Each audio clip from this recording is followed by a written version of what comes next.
시편 50편 14절 15절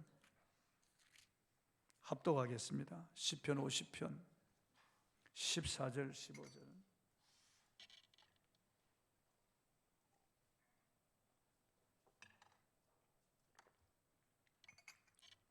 시작. 감사로 하나님께 제사를 드리며 지존하신 이에게 내 서운을 갚으며 환난 날에 나를 부르라. 내가 너를 건지리니 내가 나를 영화롭게 하리로다. 아멘. 현미경으로 들여다보아야 겨우 보이는 이 미세먼지보다 더 작은 세균 앞에 초강대국인 미국의 경제력 국방력이 속수무책, 최고의 선진국인 유럽의 이탈리아, 스페인, 프랑스, 영국, 독일 이런 나라들이 속수무책, 세계 복지 국가로 유명한 핀란드, 스웨덴, 노르웨이, 덴마크 이런 나라들도 아무 소용이 없습니다. 이번 코로나19 환란을 통해서 하나님은 이런 미미한 이런 세균 앞에 우리 인간이 벌벌 떨고 두려워하는 겸손하게 만드는 거죠. 아무것도 아니라고 하는 거죠. 사상 초유의 이 환란을 당하여 지금 미국이나 유럽의 여러 나라에 환자들이 속출하고 있고 사망자가 엄청나게 늘어가고 있습니다.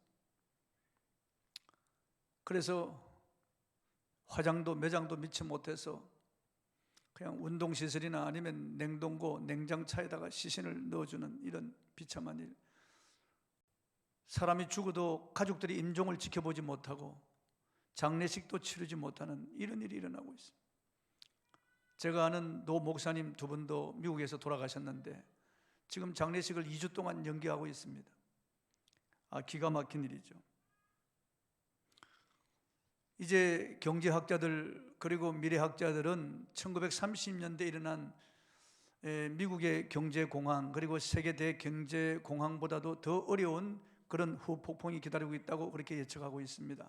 앞으로가 더 큰일이고 더 어려운 그런 환란이 올 것이라고 그렇게 보는 것입니다.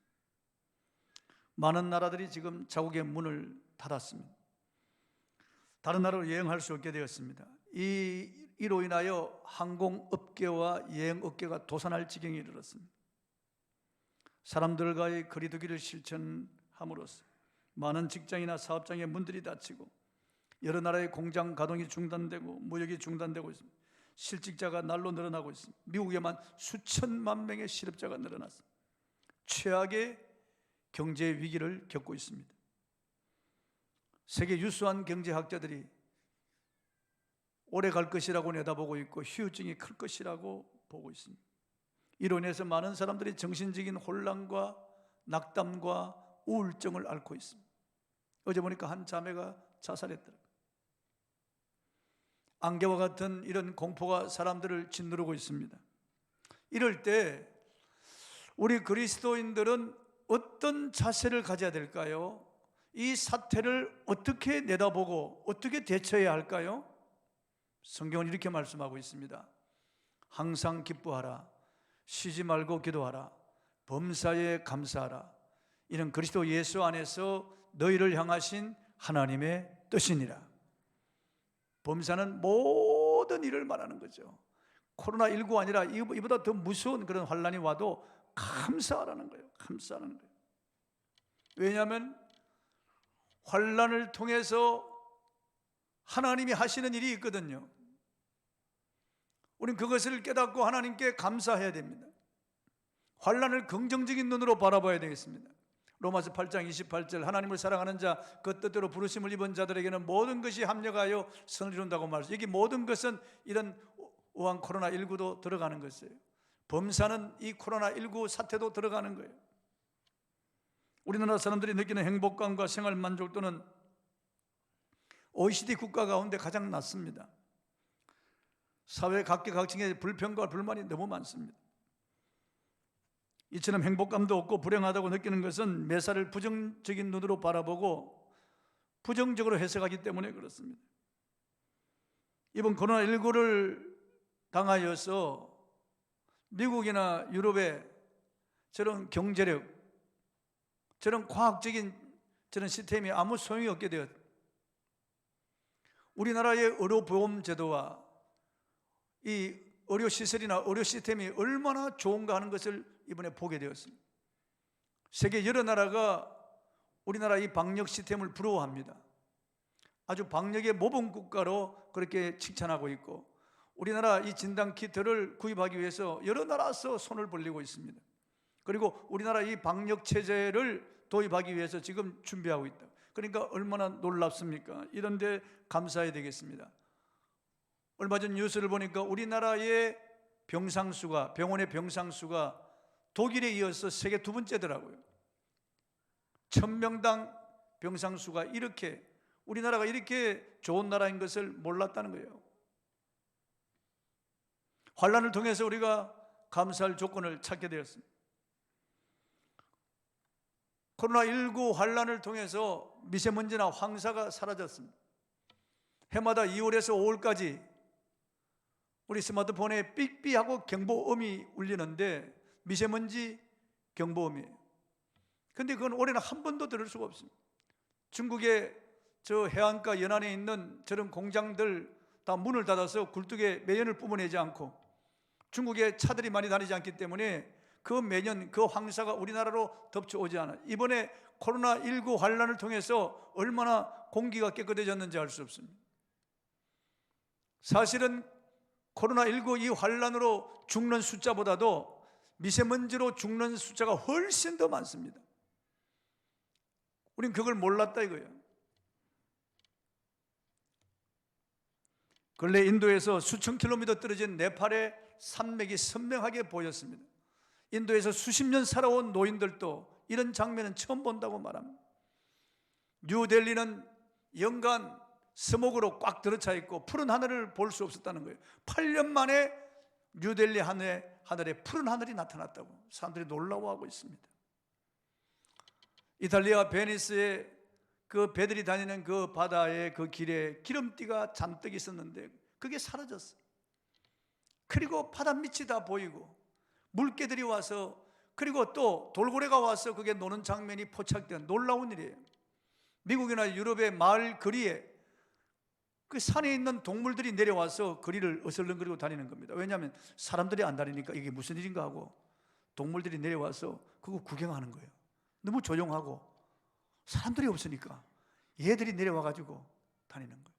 그렇게 생태계가 복원되고 이렇게 환경이 깨끗해지는 거예요. 불과 몇 개월 만에 이렇게 인간이 탐욕으로 완전히 파괴하고 오염시킨 이런 자연인 생태계가 복원되는 거죠. 하나님이 하신 이 놀라운 일을 보면서 우리는 감사하지 않을 수가 없습니다.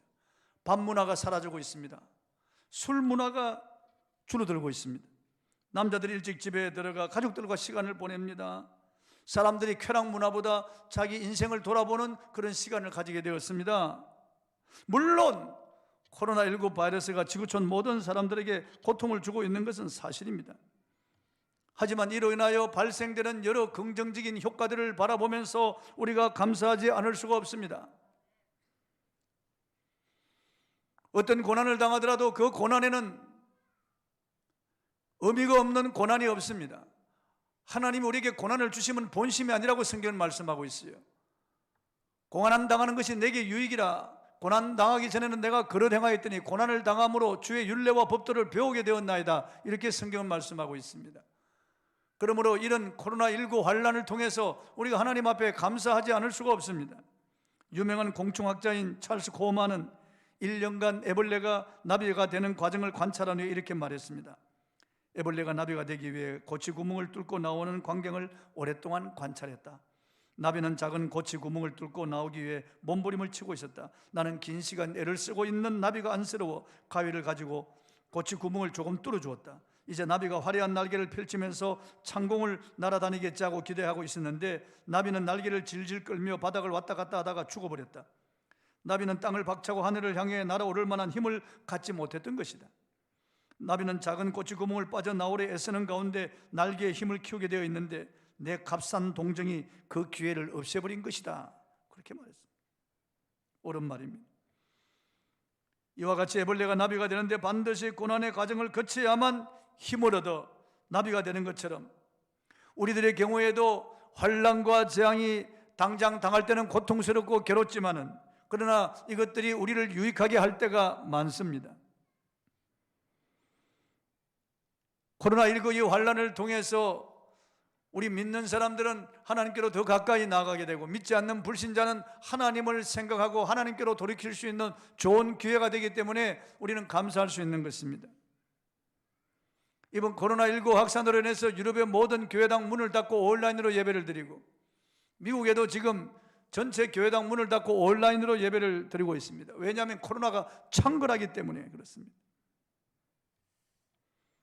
2001년 9월 11일 빈 라덴의 부하들에 의해 미국 무역 형태가 테러를 당하여 무너진 사태가 터지자 모든 상황이 급격하게 변했습니다. 당시 미국 기독교 서점들의 발표에 따르면 이전보다 성경책이 30에서 40% 더 팔렸습니다. 왜 성경책을 더 샀습니까? 라고 설문조사에 답한 것을 보면은 9.11이 터지는 것을 보면서 나도 언젠가 죽을지 모르니 하나님께로 가는 길을 알려고 성경을 읽기 시작하였다는 대답과 죽었던 영을 깨우려고 성경을 사서 읽기 시작했다고 한 대답이 가장 많았습니다. 이번 코로나19 사태가 장기화되면서 많은 사람들이 직장이나 사업장에 나가지 못하고 자택에 머물면서 경제적인 어려움을 겪고 있습니다. 뉴욕과 미국 전역은 비상사태 속에 세계 최고, 사상 최고의 엄청난 희생자가 발생하고 있습니다. 이번 코로나19로 인한 파장이 9.11 사태 때보다 몇 배나 더 크다고 하는 그런 분석이 나오고 있습니다. 그런데 이런 가운데 미국인들이 다시 신앙을 되찾기를 갈망하고 있다는 통계가 나오고 있습니다. 코로나19가 전 세계적으로 확산되면서 믿음, 하나님, 성경, 기도에 대한 구글 검색이 전 세계적으로 급증하고 있습니다. 퓨 리서치의 설문조사 결과에 의하면 크리스찬과 비크리스찬 모두를 포함하여 미국인의 55%가 코로나19 확산을 멈추게 해달라고 기도하고 있다고 했습니다. 심지어 전에 기도하지 않던 사람 15%와 비종교인 24%도 기도하고 있다고 했습니다. 또 CBN 방송의 뉴스 보도에 의하면 코로나19 사태 후에 희망과 격려를 찾는 사람들로 인해 성경 판매가 지난해 성경 판매와 비교하여 3배나 증가했다고 했습니다. 9.11 때보다 훨씬 많이 증가한 거죠. 바이러스가 우리들을 하나님 앞에 서게 하고 하나님을 찾게 한 것입니다. 이 바이러스가 우리 자신을 돌아보게 하고 회개하게 하는 것입니다. 이 바이러스가 하나님께로 그리고 성경으로 돌아가게 하는 것입니다. 이 바이러스가 믿는 신자들의 영성을 깨우고, 이 바이러스가 불신자들로 하여금 영적으로 죽었던 영혼을 살아나게 하는 기회가 되게 만든 것입니다. 지난 8일 미국 라이프웨이 리서치가 1,000명의 목회자를 대상으로 지금 일어나고 있는 코로나19 사태에 대한 설문조사였습니다. 이 설문에 따르면 압도적으로 많은 목회자들은 현재 사건이 종말과 예수의 재림의 한 징표라고 대답했다고 보도했습니다. 조사에 따르면 약 800여 명의 목사들이 현재 사건이 제자들이 예수님께서 재림하실 때가 언제인가를 물었던 마태복음 24장의 해상의 고통에 따를 생각하고 있다고 응답했습니다. 주님이 감난산에서 제자들에게 말씀하신 그 종말의 그 징조 가운데 처처의 기근과 재난과 전염병이 있으리니 이 말씀이 지금 응하고 있다고 그렇게 내다보고 그렇게 대답한 것입니다. 그러므로 참된 그리스도인들은 이런 환난을 당하여 오히려 주님의 재림이 임박했음을 알고 주님을 기다리고 이 환난을 통하여 영적으로 잠자던 자리에서 일어나 깨어 주님을 대망하게 되는 것입니다. 그리스도인들은 영적으로 깨어서 기도하게 되고 준비하게 되고, 비그리스도인들은 이런 일을 당해서 하나님께로 돌아오게 되는, 이런 환난을 볼 때 우리는 하나님 앞에 감사하지 않을 수가 없습니다. 이런 환난을 당하여 알곡들은 더 주님께로 가까이 나오고 쭉정이들은 다 물러가는 거예요. 알곡과 쭉정이가 확연히 드러나는, 교회에서 영적 100%의 순수한 신선도가 재생산되는 그런 역사들이 일어날 것이라고 보는 것이죠. 그러므로 우리는 이런 환난 가운데 감사해야 되겠습니다. 그리고 감사는 어떤 환난 가운데 승리를 가져오기 때문에 감사해야 됩니다. 어느 가을날 한 청년이 배가 너무 고파서 햄버거 가게에 들어서 햄버거 하나를 사서 밖으로 나와서 야외 벤치에 앉아서 혼자 쓸쓸히 햄버거를 먹고 있었습니다. 그때 어리어리하고 번쩍이는 자동차 한 대가 햄버거 가게 앞에 멈추었었습니다. 차에서 빛으로 보이는 젊은 여자가 내리더니 햄버거를 사서 차 안에 있는 중년의 신사에게 건네주고 있었습니다. 그 모습을 물끄러미 바라본 청년은 부러워하면서 이런 생각을 했습니다. 아, 나도 누군가 사다 주는 햄버거를 저런 멋진 차 안에서 편히 앉아 먹는다면 얼마나 좋을까. 이렇게 청승맞게 고운 의자에 쭈그리고 앉아 햄버거를 먹고 있는 내 신세가 한없이 처량하구나 그랬어. 그런데 같은 시간 자동차 안에서 햄버거를 먹고 있던 중년의 남자도 건너편 벤치에 앉아 햄버거를 먹고 있는 청년을 바라보며 이런 생각을 했습니다. 아, 나도 저 청년처럼 다리가 건강해서 내 발로 걸어서 햄버거를 사 먹으러 여기저기 돌아다닐 수만 있다면 얼마나 좋을까. 그리고 저렇게 벤치에 앉아 맑은 공기를 마시며 점심을 먹을 수 있다면 얼마나 행복할까. 우리들은 나에게 없는 것, 내가 가지고 있지 않은 것, 이것만 생각하고 다른 사람과 비교하면서 슬퍼하거나 우울해하거나 낙심할 때가 있습니다. 원하던 것을 손에 넣는 순간 기뻐하다가도 다른 사람의 손에 들려지는 것이 더 좋아 보이고 더 크게 보이면 실망하고 우울해지는 것이 우리 연약한 인생이. 어떤 분이 이런 말을 했습니다. 사람에게는 약으로 고칠 수 없는 병이 있는데 그것은 바로 열등감과 비교의식이다. 그래, 옳은 말입니다. 그렇습니다. 감사를 방해하고 우울하게 하고 불평하게 하는 원인은 남과 비교하는 것입니다. 저 사람은 하는 일마다 잘 되는데 내 인생은 왜 이렇게 안 될까? 저 사람은 건강한데 왜 나는 이렇게 아플까? 저 가정은 행복하게 보이는데 내 가정은 왜 이럴까? 저 집 자식들은 공부도 잘하고 저렇게 순종하는데 내 자식들은 왜 이럴까? 다른 사람과 비교하면 할수록 상대적으로 더 우울하고 더 불행하게 생각되는 것입니다. 코로나19 환란 중에도 돈 있는 사람들은 온라인으로 쇼핑하고 외식도 하는데 나는 돈이 없어 쇼핑도 못하고 외식도 제대로 못한다고 우울해하고 짜증을 내고 있지는 않은지 모르겠습니다. 심지어 하나님도 너무하신다고 하면서 왜 날 도와주시지 않느냐고 불평하고 있지 않습니까? 이번 일을 통해서 실직하신 분, 내가 실직하도록 하나님이 나를 왜 버려두시느냐, 하나님 나를 사랑하지 않는가 보다고 원망하고 불평하고 있지 않습니까? 여러분, 불평과 불만은 행복을 삼켜버리고 축복을 가로막는 악입니다.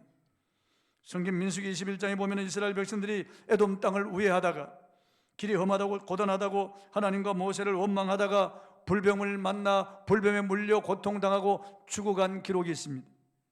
이스라엘 백성들은 애굽의 학정에서 구원받았습니다. 하나님의 놀라운 기적과 능력을 보았습니다. 낮에는 구름 기둥, 밤에는 불 기둥으로 하나님이 그들을 돌보시고 반석에 샘물 나게 하시고 만나를 내려서 만나를 먹으며 메추라기를 내려서 메추라기 고기를 씹으며 그들은 하나님의 은총 속에 살았습니다. 그런데 하나님의 은혜가 떨어지자 그들은 걸핏하면 불평하고 원망하기 시작했습니다. 그들이 원망 불평하다가 짧고 영광의 길을 버리고 길고 먼 고달픈 험한 길을 걸어가야만 했습니다. 불평 불만하던 이스라엘 백성들에게 불뱀이 습격했습니다. 광야의 불뱀은 맹독을 가지고 있어서 물리면 고통당하고 죽습니다. 흡사 지금의 코로나19 바이러스와 같습니다. 눈에 보이지 않는 불평 불만이 보이는 불만으로 불뱀으로 다가온 것입니다. 즉 불평 불만은 불뱀처럼 행복을 삼키고 감사를 불태우고 불과 같은 맹독으로 육신의 건강에도 치명상을 입혀왔다는 것을 그들이 깨달아야만 했습니다. 그들에게 내려진 구원의 처방은 놋뱀을 장대 위에 높이 매달아 그걸 바라보는 것이었습니다. 그들은 장대 위에 달린 구리뱀을 바라보면서 불평과 원망의 죄가 얼마나 비참하고 큰 고통을 가져오는지를 상기했습니다. 그들은 선택해야만 했습니다. 불평 불만으로 불뱀에 물리는 삶을 살고 독이 퍼져서 고통 속에 죽어갈 것인가, 아니면 그들의 죄를 못 받고 장대에 달린 놋뱀을 바라볼 것인가 선택하는 것입니다. 이스라엘 백성 중에는 계속 원망하다가 하나님을 불신하고 놋뱀을 바라보지 않고 자기의 현실을 바라보며 고통당하다가 죽어갔고, 반대로 말씀을 듣고 장대에 매달린 놋뱀을 바라보면서 자기의 죄를 깨닫고 회개한 자는 하나님의 은혜가 임하여 독이 치료되고 살았습니다. 불뱀이 물러갔습니다. 민수기 21장 9절을 읽어보겠습니다. 시작. 모세가 놋뱀을 만들어 장대 위에 다니 뱀에게 물린 자가 놋뱀을 쳐다본 적 모두 살더라. 저 노뱀은 예수님의 십자가를 가리킨다고 주님 친히 말씀하셨어요. 모세가 광야에서 구리뱀을 단 것처럼 인자도 들려야 할 것이라고 말씀하고 있습니다. 내가 들리면 모든 사람을 내게로 이끌 것이라고 주님 말씀하셨는데, 우리는 십자가를 바라보면서 내 죄를 대신하여 하나님의 아들이 십자가에 못 박혀 고난당하고 피 흘려 죽으신 것을 기억하고, 하나님 아버지가 그 예수 그리스도와 나를 십자가에 맞바꾸었다는 것을 우리는 기억하면서 하나님 앞에 만만 감사해야 되겠습니다. 언제나 우리의 눈은 장대에 달린 구리뱀, 십자가에 달린 예수 그리스도를 바라보며 감사해야 되겠습니다. 찬송가에 있는 대로 나 같은 죄인 살리신 주 은혜 놀라와 잃었던 생명 찾았고 광명을 얻었네. 큰 죄악에서 건지신 주 은혜 고마워. 나 처음 믿은 그 시간 귀하고 귀하다. 만입이 내게 있어도 그 입 다 가지고 내 구주 주신 은혜를 다 감사 찬송할 수 없다고, 늘 울어도 눈물로 못 갚을 줄 알아. 몸 밖에 드릴 것 없어 이 몸 드린다고 늘 감사의 기도와 감사의 찬양을 드려야 되겠습니다. 언제나 우리는 십자가를 바라봐야 됩니다. 환난을 바라보면 아니 됩니다, 여러분. 언제나 십자가를 바라보며 십자가에 달려 나를 사랑하신 주 예수의 그 은혜를 기억하면서 감사해야 되겠습니다. 감사해야 되겠습니다. 선택해야 됩니다. 만사를 바라보면서 원망 불평하거나 낙담하거나 우울하게 살 것인지, 아니면 십자가를 바라보면서 감사하며 찬양하며 살 것인지 순간순간 선택해야 되는 것입니다. 성도 여러분, 감사는 절대 저절로 되지 않습니다. 원망과 불평은 나도 모르게 쉽게 나오지만 감사는 훈련해야만 됩니다. 불평하기 위해서는 노력할 필요가 없습니다. 원망과 불평은 그냥 저절로 두어도 나오게 되어 있습니다. 두세 사람이 모이면 남을 비난하고 비판하든지 아니면 원망 불평하게 되어 있는 것입니다. 그러나 감사나 찬양의 말을 하기 위해서는 결심하고 노력해야 됩니다. 계속 기도할 때마다 계속 감사하고 찬양해야 됩니다. 하나님께서는 어떤 제사보다 감사의 제사를 더 기뻐한다고 했습니다. 시편 69편 30절 31절 읽어보겠습니다. 시작. 내가 노래로 하나님의 이름을 찬송하며 감사함으로 하나님을 위대하시다 하리니 이것이 곧 뿔과 굽이 있는 황소를 드림보다 여호와를 더욱 기쁘시게 함이 될 것이라. 황소를 드리면 하나님 기뻐하시겠습니까? 황소를 드리면, 물론 진정한 마음으로 드리면 기뻐하죠. 황소를 드리는 것이 보통 헌신입니까? 그러나 감사를 드릴 때 황소를 드림보다 하나님을 더 기쁘시게 하면 될 것이라고 했습니다. 감사가 없는 찬양, 감사가 없는 기도, 감사 없는 예배, 감사 없는 봉사, 하나님을 기쁘시게 할 수 없어요. 감사가 들어가야 하나님이 영광을 받으시고 하나님 기뻐하신다는 거예요. 그러므로 여러분, 이런 사태를 보면서 입을 열어 감사하시기 바랍니다. 감사할 조건이 없는 것 같아도 감사하기 시작하면 성령께서 감사할 조건을 깨닫게 해주셔서 계속되는 감사를 하게 만드십니다. 그러므로 여러분, 우리가 범사에 감사해야 됩니다. 범사는 모든 일에 감사하는 거예요. 실직에도 감사, 사업이 안 돼도 감사, 건강해도 감사, 병들어도 감사, 젊을 때도 감사, 늙어도 감사, 죽을 때도 감사. 우리가 감사하면 하나님이 영광을 받으시는 거예요. 환난 날에 우리가 감사하면 하나님이 환난에서 건져 주신다고 약속하고 있습니다. 본문 14절 15절 읽어보겠습니다. 시작. 감사로 하나님께 제사를 드리며 지존하신 이에게 내 세원을 갚으며 환난 날에 나를 부르라. 내가 너를 건지리니 내가 나를 영화롭게 하리로다. 환난 날에 감사할 때 하나님이 건져 주실 뿐만 아니라 그 감사가 하나님을 영화롭게 하고, 하나님이 건지시는 그 일이 하나님을 영화롭게 한다는 거예요. 그래서 감사가 얼마나 중요한지 알 수 없습니다. 모든 복은 감사로부터 시작하는 거예요. 모든 은혜의 통로가 감사인 것입니다. 그러니까 하나님께 감사해야 되는 거예요.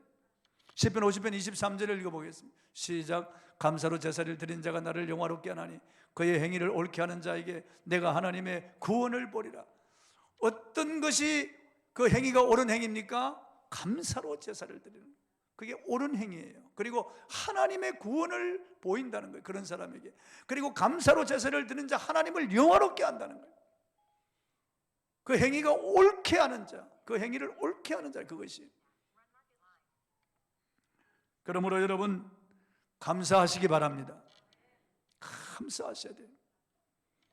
기쁨은 상당히 개인적입니다. 내가 기쁘다고 다른 사람도 기쁜 것은 아닙니다. 그러나 감사는 최소한 두 사람이 공유하는 것입니다. 감사하는 사람도 기쁘고 받는 사람도 기쁜 것입니다. 감사는 무엇보다 하나님을 기쁘시게 합니다.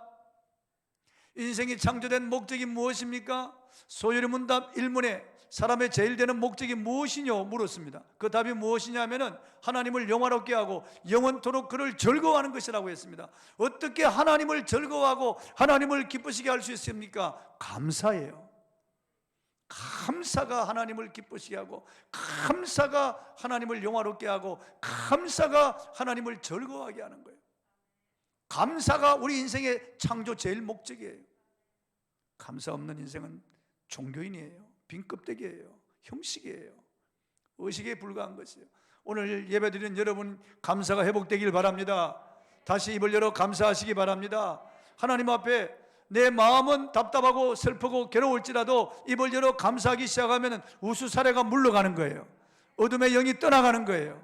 감사하는 자에게 어떻게 코로나 바이러스 19가 접근할 수 있겠습니까? 하나님이 환난 날에 건져주신다는데, 하나님께서 그를 영화롭게 한다는데 어떻게 코로나19가 접근할 수 있겠습니까? 여러분, 감사하시기 바랍니다. 감사는 하나님께 영광이 되고 나와 내 자녀에게 복이 되는 것이에요. 그 어머니나 아버지가 감사하면 자식들에게도 그게 내려가는 거예요. 감사해야 됩니다. 행복은 감사의 문으로 들어와서 불평의 문으로 나간다는 속담입니다. 감사하는 사람은 덜셈이나 곱셈 같아서 감사하면 할수록 더 좋은 일이 생겨나는 것입니다. 반대로 원망하고 불평하는 삶은 뺄셈이나 나눗셈 같아서 받은 축복마저도 다 누리지 못하고 마귀가 빼앗아가는 것입니다. 언제나 하나님께서 은혜와 복을 주시는 사람은 하나님께 감사와 찬양을 많이 하는 사람입니다. 그러므로 사랑하는 성도 여러분, 이 환난의 날, 코로나19 바이러스로 인해서 이 고통하는 날, 이 어려운 시기에 여러분이 범사에 감사함으로 하나님의 구원을 보고 하나님이 주시는 복을 누리는 여러분이 되시기를 바랍니다. 찬송하겠습니다.